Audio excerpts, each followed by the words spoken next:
Guys, welcome back. I wanted to get out one more Halloween craft this season that you guys can use to decorate your house for Halloween. And so today I'm going to show you guys how to make these Halloween light boxes. And these look so good lit up at night, so I cannot wait for you guys to try them. But before we get started, make sure to grab the free SVG file at svgnation.com, and there is a link in the video description that's going to take you directly there, as well as links to the supplies that I'm using in today's video in case you want to check any of those out. So once you upload that to Cricut Design Space, go ahead and add that to your canvas. And there are two different designs, so if you want to do like the ballroom scene or the graveyard scene, you'll just upload which file you want, but you're going to modify them exactly the same. So the first thing we need to do is ungroup our layers. And if you've done any of my paper projects before, then you probably know we have to turn all of these lines into score lines. So to do this, you're just going to click right here. And then you'll see this whole thing is grouped together. Well, we just want to click on the group of lines right now. And we're going to change that operation to score. And then we're just going to click right above it where it's all grouped together and attach those together. And we're going to repeat this for all four of these pieces. So we're just going to click on that group of lines, change them to score, and then click up here to attach them together. So this doesn't take too long. I've thought about just putting little cut lines into the design instead of using the scoring tool so you guys don't have to modify them. So I guess let me know if that's something you'd be interested in seeing. So instead of scoring, these would actually just be cut out. So it might not be as stable, but it would keep you guys from having to do all of this. But I really don't think it takes too long to change all of these. And you're going to do the same thing right here. All of these are grouped together, so you only have to change these once to score. And then again, click that link right above it to attach those together. So we're just going to click right here, click on this group of lines, change those to score, click right above it to attach those together. So I try to make it as simple as possible so that this doesn't take too long. But for this project, it is really important to use a scoring tool. Whether you have a scoring stylus or the scoring wheel, it's going to make this so much easier to put together and make sure that everything lines up properly, having that scoring tool. So I do recommend using it. We just have a few more of these to change. Just going to attach that. And again, for this last one, we're clicking right here on this group of lines. We're changing that operation to score, clicking right above it where everything is grouped together to attach those. So those are the only modifications that are needed. I don't recommend resizing anything, but if you did want to make it smaller, just make sure that you group everything together and resize it together. You really can't go bigger. Well, you can go a little bit bigger, but then you're going to be cutting these out on separate pieces of paper. You're going to go through a lot of paper that way. But I think the size it is pretty perfect, so I recommend just keeping it as is. So you're just going to click on Make It. And before you cut, just make sure that you see these score lines where they're supposed to be. If those score lines are on a different sheet of paper, then that means you didn't attach them and you need to go back. So if you didn't change anything, you should have 4 white pieces of paper to cut if you're using 12 by 12. And then you should have 1 black and then 1 yellow or purple, or whatever color you want to make it. One of them I'm doing yellow, one I'm doing purple. So if everything looks good, go ahead and cut out all your pieces and then we'll start to assemble everything. Make sure that you add your scoring stylus or your scoring wheel before you start cutting. Having those score lines is going to make this project so much easier to put together, so you don't want to forget that step. And then if you are new to crafting with paper, make sure that you remove your design by rolling the mat off of your paper. This is going to keep your paper from ripping or getting messed up during this process, and it's really just the best way to remove paper from your mat for any type of paper project. So I'm going to start by gluing the haunted house pieces together, but if you want to use the ghosts and have them peeking through the windows like I do, then make sure you add these in before you do glue these together. So I'm just going to slide them in place so I know where I want to glue them. And then once you have those in place, carefully remove that top layer and glue those ghosts in place on that bottom layer. And then once they're all in place, you can then glue that top haunted house layer on as well. And then you're going to grab those 4 rectangle pieces. So 2 of these look like they're the same size and the other 2, but they're not. So go ahead and grab those 2 smaller pieces and measure them. So this one that is slightly larger, go ahead and put in front of you, and that one that is a little bit smaller, put aside for later. And do the same thing with the larger rectangle pieces. Go ahead and keep the one that's a little bit longer and put the smaller one aside. And then you're going to grab that open pentagon piece and line that up with the back of your haunted house opening. And it should line up perfectly, so if it doesn't, flip it over.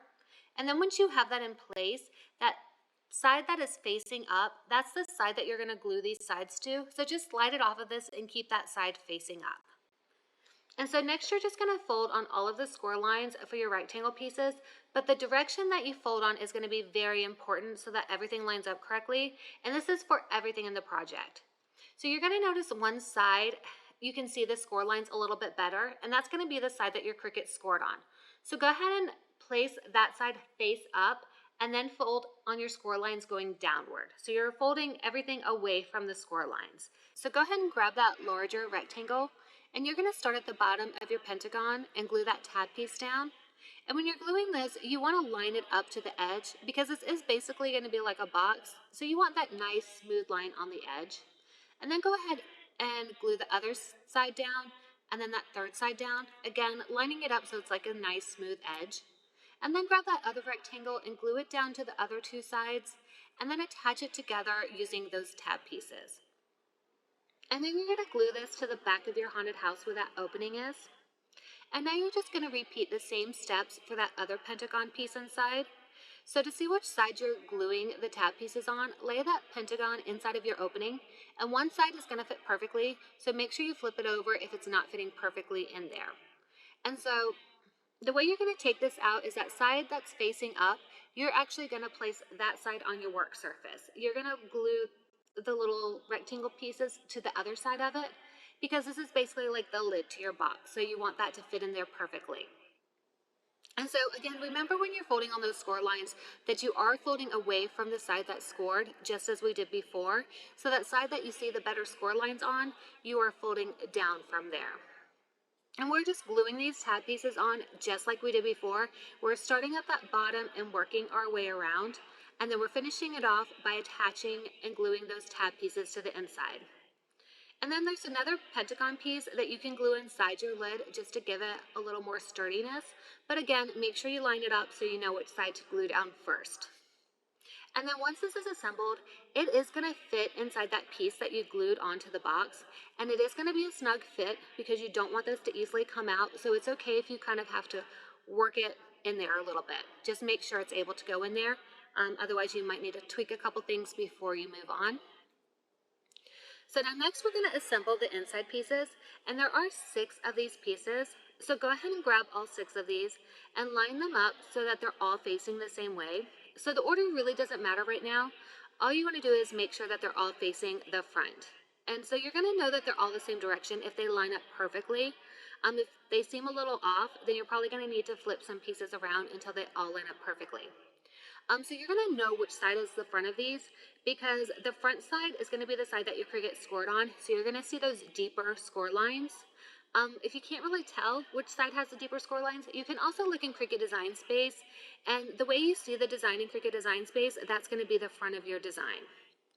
Okay, so we're going to work with these one piece at a time. So you want to flip them over so that your front piece is actually laying face down on your work surface. So it should be the back side that's face up right now.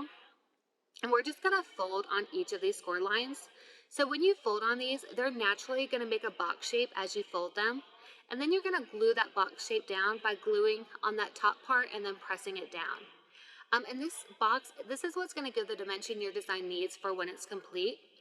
But if you're having trouble getting that box part to attach to your design, because sometimes it kind of folds up a little, then just grab a small tool and press that bottom lip down. That way it attaches to the bottom and it's going to hold really well. So you're repeating this for all 3 of this on each of the sides for your design for all 6 pieces. So this is going to take a minute, but it really doesn't take that long. So again, for each of these sides, you're folding on those little 4 score lines, and as you fold it, it's naturally going to kind of fold into a box that you're attaching to that bottom of your design. And remember for each of these that the front of your design should be laying face down on your work surface. So once you've finished folding on all of these little boxes and attaching them, it's time to attach these layers together. So you're going to be gluing these together by adding glue to those boxes and then gluing them on top of each other. But it is really important that you glue these in the correct order. So if you're not sure what the correct order is, you can look in Cricut Design Space. So if you look at that design all the way on the left, that is your top design. And then the design all the way on the right is your bottom design. And you're just lining them up in that order from top to bottom. So for this haunted mansion, I'm starting by gluing the design with the staircase on top of that design with the candle flames. And then I'm going to add that design that has just those dancers in the middle on top. And then I'm going to add the design with that chandelier on next. And then I'm going to add the design that has the dancers with the spider web. And then our final top piece is that one on the left, which is the dancers that are all the way on the left as well. And so once all of these are attached, you're just going to add them to your box you created. And so you're just putting it in so that front is facing the front of your box. And then you can add your fairy lights in. So I just leave mine bundled up, so you don't even need to untie them unless you want to. And I just kind of place them in that cutout. And then I feed the switch through the cutout on the lid. And when you close this, remember that it is a snug fit because you don't want this coming apart. So it may take it a minute just to get it in there just right. If one of the sides kind of starts to bend in, just pop it out, push it out, and put it back in, and it should fit just fine. And then you can use tape to tape that little controller to the back. I used double-sided tape, but it didn't really hold too well, so later on I ended up putting a piece of just regular clear tape on top, and that worked.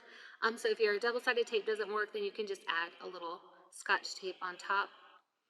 And guys, this looks so cool at night all lit up. And there are 2 designs available.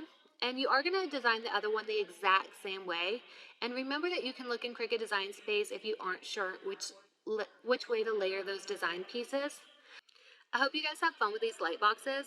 And I'm really curious to know if anyone else picked up on the ballroom scene from the Haunted Mansion ride at Disney, because that's what I was going for with this design. So let me know in the comments below if you saw that as well. And if you guys do have any questions on making this, then also ask those in the comments and I will answer them there. And if you're planning to make this or you want to see more light box designs, then make sure to give this video a like. That way I know it's something you guys want to see more of. And thank you guys so much for watching. Bye!